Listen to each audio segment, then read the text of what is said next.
السلام علیکم رحمت اللہ وبرکاتہ. میں ہوں آپ کا اپنا پیارا دوست اسرائیل خان. پھر سے حاضر ہوا ہوں the real history RH channel لے کر سلطان صلاح الدین ایوبی کی داستان.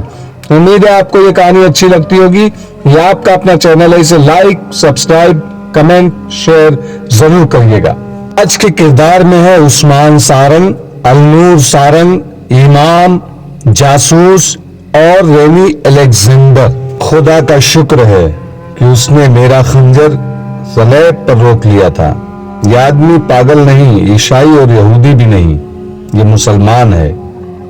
صلاح الدین ایوبی کا پیغام لایا ہے. اس نے بوڑھے امام کو سلطان ایوبی کا پیغام سنا اور کہا, میں اس پیغام پر عمل کروں گا آج شام سے ہی. بسم اللہ کر رہا ہوں. لیکن ہمیں ایک امیر کی ضرورت ہے. کیا آپ ہماری قیادت کریں گے؟ یہ سوچ لے کہ صلیبی حکومت کو خبر مل گئی تو سب سے پہلے امیر کی گردن اڑائی جائے گی. کیا مسجد میں کھڑے ہو کر میں یہ کہنے کی جرات کر سکتا ہوں کہ میں قوم سے الگ رہوں گا؟ امام نے جواب دیا, لیکن یہ فیصلہ قوم کرے گی کہ میں امیر اور قائد بننے کے قابل ہوں یا نہیں. میں خدا کے گھر میں کھڑا یہ عہد کرتا ہوں کہ میری دانش, میرا مال, میری اولاد اور میری جان اسلام کے تحفظ اور فروغ کے لیے اور صلیب کے روبہ زوال کرنے کے لیے وقف ہو گئی ہے. میرے عزیز بیٹے, صلاح الدین ایوبی کے پیغام کا ایک ایک لفظ ذہن میں بٹھا لو. اس نے ٹھیک کہا ہے کہ نوجوان قوم اور مذہب کا مستقبل ہوتے ہیں.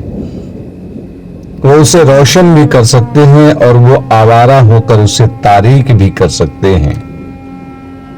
جب کوئی جوان صلیبیوں اور یہودیوں کی بے حیائی کا ولدادہ ہو کر لڑکیوں کو بری نظر سے دیکھتا ہے تو محسوس نہیں کرتا کہ اس کی اپنی بہن بھی اس جیسے نوجوان کی بری نظر کا شکار ہو رہی ہے. یہ وہ مقام ہے جہاں قومیں تباہ ہوتی ہیں. میرے نوجوان بیٹے, خدا کے اس گھر میں عہد کرو کہ تم صلاح الدین ایوبی کے پیغام پر عمل کرو گے. عثمان سارنگ نے گھر جا کر اپنی بہن النور کو الگ بٹھا کر سلطان ایوبی کا پیغام سنایا اور کہا, النور, ہمارا مذہب اور ہماری قومی وقار تم سے بہت بڑی قربانی مانگ رہا ہے. آج سے اپنے آپ کو پردہ نشین لڑکی سمجھنا چھوڑ دو. مسلمان لڑکیوں تک یہ پیغام پہنچا کر انہیں جہاد کے لیے تیار کر لو. میں تمہیں خنجر, تیر کمان اور برچھی کا استعمال سکھا دوں گا. احتیاط یہ کرنی ہے کہ کسی کو شک بھی نہ ہو کہ ہم لوگ کیا کر رہے ہیں. میں ہر طرح کی قربانی کے لیے تیار ہوں, النور نے کہا. میں اور میری تمام سہیلیاں تو پہلے ہی سوچ رہی ہیں کہ ہم اپنی آزادی اور اپنی قوم کے لیے کیا کر سکتی ہیں. ہم تو مردوں کے منہ کی طرف دیکھ رہی ہیں. عثمان سارنگ نے اسے بتایا کہ صلاح الدین ایوبی اور اس کی فوج کے متعلق جتنی خبریں یہاں مشہور کی جاتی ہیں وہ سب جھوٹی ہوتی ہیں. تمام مسلمان گھرانوں میں جا کر عورتوں کو سیاہ خبریں سناؤ. عثمان سارنگ نے اسے سیاہ خبریں سنائی اور یہ بھی بتایا کہ مسلمانوں میں غدار اور صلیبیوں میں مخبر بھی ہیں. اس نے بہن کو ایسے 3-4 گھرانے بتائے اور کہا کہ ان کی عورتوں کو ہاتھ میں لو اور انہیں بتاؤ کہ ان کے آدمی غدار ہیں. انہیں یہ بھی کہو کہ عیسائی اور یہودی لڑکیوں کے پیار سے بچو. ان کا پیار محض دھوکہ ہے. کیا میں رینی کو یہاں آنے سے روک دوں؟ النور نے پوچھا. وہ تو تمہارے ساتھ بھی بے تکلف ہو گئی ہے. اسے میں کہوں گا کہ ہمارے گھر نہ آیا کرے, عثمان سارنگ نے کہا. وہ بہت تیز اور ہوشیار لڑکی ہے. رینی ایک جوان عیسائی لڑکی تھی. عثمان سارنگ کے گھر سے تھوڑی ہی دور اس کا گھر تھا. اس کا باپ شہری انتظامیہ کے کسی اونچے عہدے پر فائز تھا. لڑکی کا پورا نام رینی الیگزینڈر تھا.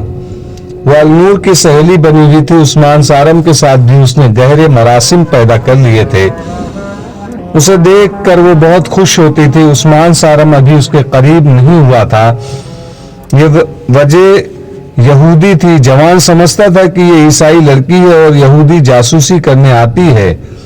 اس نے رینی کو کبھی ناپسندیدگی کی نگاہ سے نہیں دیکھا تھا، بلکہ اس کے ساتھ ہنسی مذاق بھی کر لیا کرتا تھا کہ اسے شک نہ ہو۔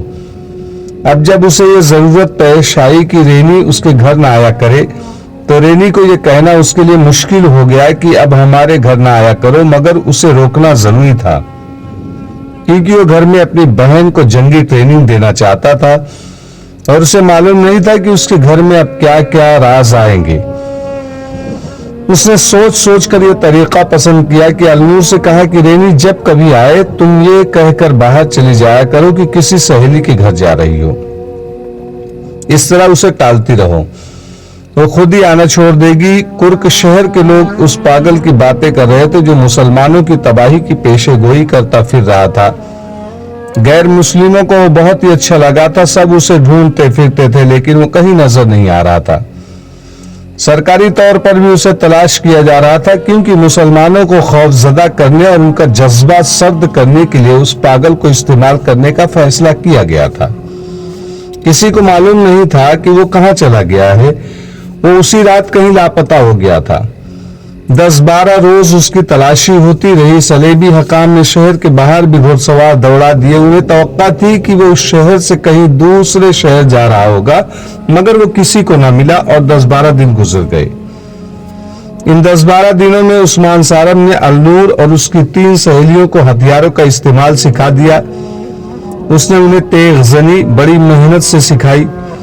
اس کے علاوہ اس نے مسلمان نوجوانوں کو درپردہ سلطان ایوبی کا پیغام سنا کر زمین دوز محاذ پر جمع کر لیا۔ ان نوجوانوں نے ان مسلمان کاریگروں کو تیار کر لیا جو برچیاں اور تیر و کمان وغیرہ بناتے تھے۔ یہ سب سلیبیوں کے ملازم تھے، وہ اپنے لیے کوئی ہتھیار نہیں بنا سکتے تھے۔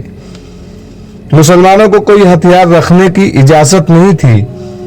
ان کاریگروں نے گھروں میں چوری چھپے ہتھیار بنانے شروع کر دیے۔ یہ بہت ہی خطرناک کام تھا۔ پکڑے جانے کی صورت میں صرف سزائے موت ہی نہیں تھی بلکہ مرنے سے پہلے سلیبی درندوں کی بھیانک اذیتیں تھی۔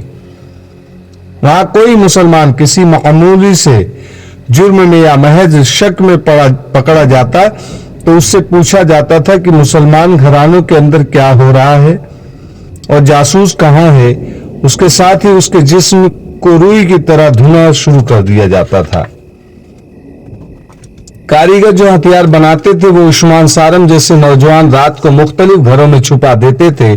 دن کے وقت لڑکیاں برقع نما لبادوں میں خنجر اور تیر و کمان چھپا کر مسلمانوں کے گھروں میں لے جاتی رہتی تھی، مگر یہ ہتھیار بنانے اور گھروں میں پہنچانے کی رفتار بہت سست تھی۔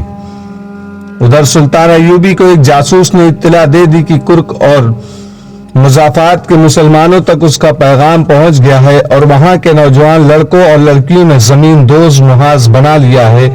یہ اطلاع لانے والا بھی ایک ذہین اور نڈر جاسوس تھا۔ اس نے بتایا کہ وہ جاسوس جس نے سلطان ایوبی کا پیغام عثمان سارم تک پہنچایا تھا پاگل کے بہروپ میں کامیاب رہا ہے۔ سلطان ایوبی اس اطلاع پر بہت خوش تھا۔ اس نے کہا، جس قوم کے نوجوان بیدار ہو جائیں اسے کوئی طاقت شکست نہیں دے سکتی۔ اس کامیابی نے میرا حوصلہ بڑھا دیا ہے۔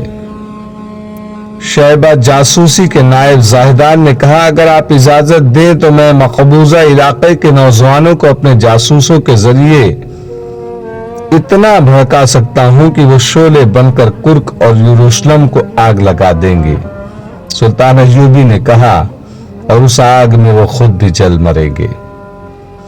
میں نوجوانوں کو شعلہ نہیں بنانا چاہتا، میں ان کے سینوں میں ایمان کی چنگاری سلگانا چاہتا ہوں۔ نوجوانوں کو بھڑکانا کوئی مشکل کام نہیں۔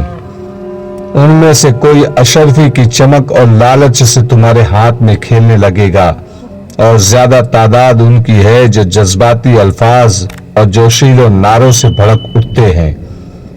پھر تم ان سے جو کچھ کرانا چاہتے ہو کرا لو، انہیں آپس میں بھی لڑا سکتے ہو۔ اس کی وجہ یہ نہیں کہ وہ جاہل اور گنوار ہے اور ان کا اپنا دماغ ہی نہیں، اصل وجہ یہ ہے کہ یہ عمر ہی ایسی ہوتی ہے کہ خون کا جوش کچھ کر گزرنے پر مجبور کرتا ہے۔